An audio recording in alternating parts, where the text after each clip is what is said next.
प्रदेशको र नेपालकै साझा सम्पदा हो, साझा सम्पत्ति हो। धार्मिक स्थलले, पर्यटकीय स्थलले, सांस्कृतिक हिसाबले त्यो सम्पूर्ण नेपालीहरूको साझा ठाउँ हो मुकुमलुङ अथवा पाथिबारा। तर त्यहाँ यो किन कोणसभा भइरहेको छ भन्ने कतिपयलाई जिज्ञासा पनि लाग्न सक्छ।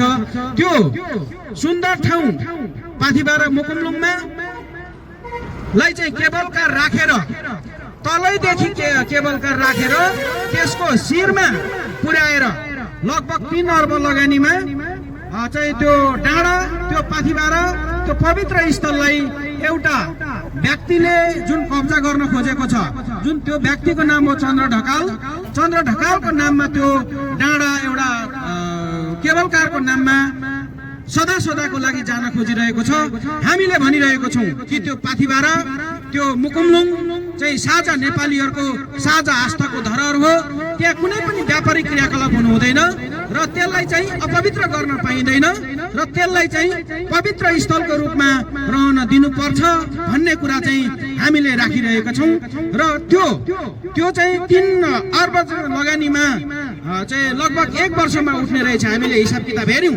त्यस पछाडि त्यहाँ चाहिँ अब त्यो चाहिँ सधैँको लागि त्यो कम्पनीको अथवा चाहिँ चन्द्र ढकाल लगायतका दलालहरूको हातमा जाने भएको हुनाले त्यो पाथिबारा अहिले जस्तो स्थलमा छ त्यस्तै स्थलमा रहनुपर्छ, पवित्र स्थलमा रहनुपर्छ भनेर हामीले खबरदारी गर्दै आएका छौँ। यदि लगाउनै पर्छ भने राज्यले लगाओस्, सरकारले लगाओस् र त्यसको वार्षिक आम्दानी राज्य कोषमा जम्मा होस्। तर त्यो पवित्र स्थल, त्यो पवित्र ठाउँलाई चाहिँ कुनै कम्पनीलाई, कुनै व्यक्तिलाई बिक्री वितरण गर्न पाइँदैन भनेर हामी खबरदारी गरिरहेको छौँ। र हामी चाहिँ अब त्यहाँ हामीले यो कार्यक्रम आज हरेक जिल्लामा, 1 नम्बर प्रदेशको हरेक जिल्लामा छ।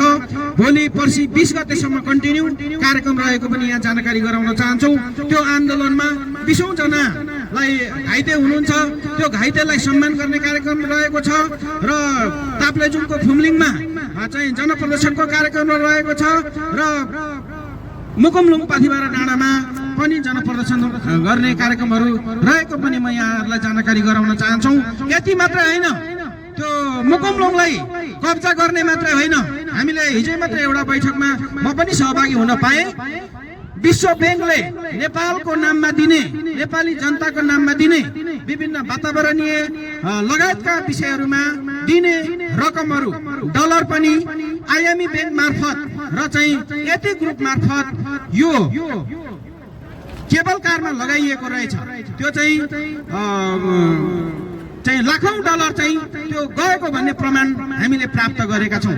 नेपाल सरकारको नाममा आउने अथवा नेपाली जनताको नाममा आउने पैसा छड्क्याएर चाहिँ त्यो आइएमएफ बैंक मार्फत अथवा चाहिँ यति ग्रुप मार्फत चाहिँ त्यो मुकुमलुङमा लगिएको भन्ने प्रमाण पनि फेला परेको छ।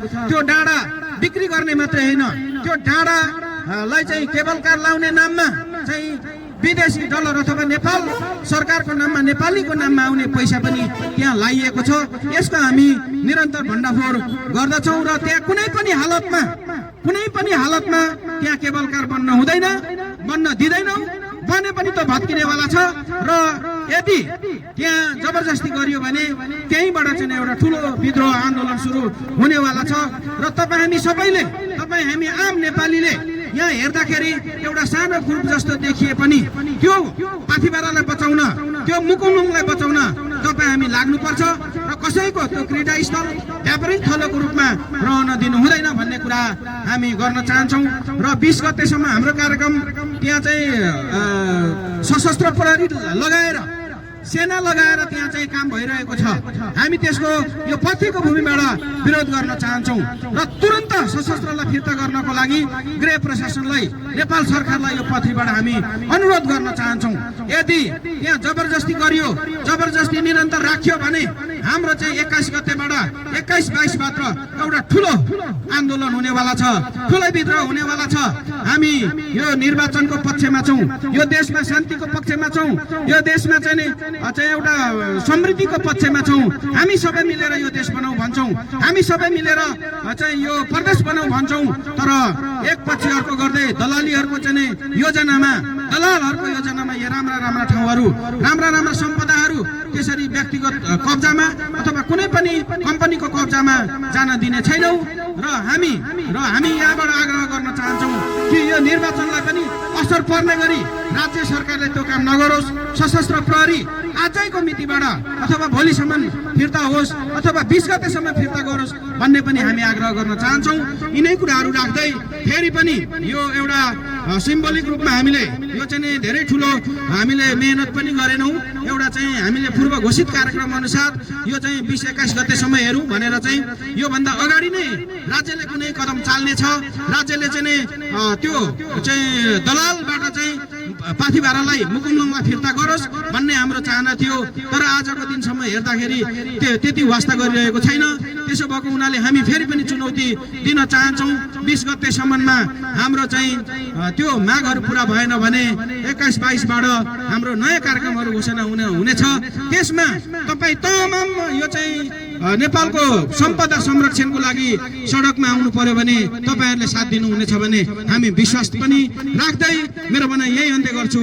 हस्त सेवा नमस्कार।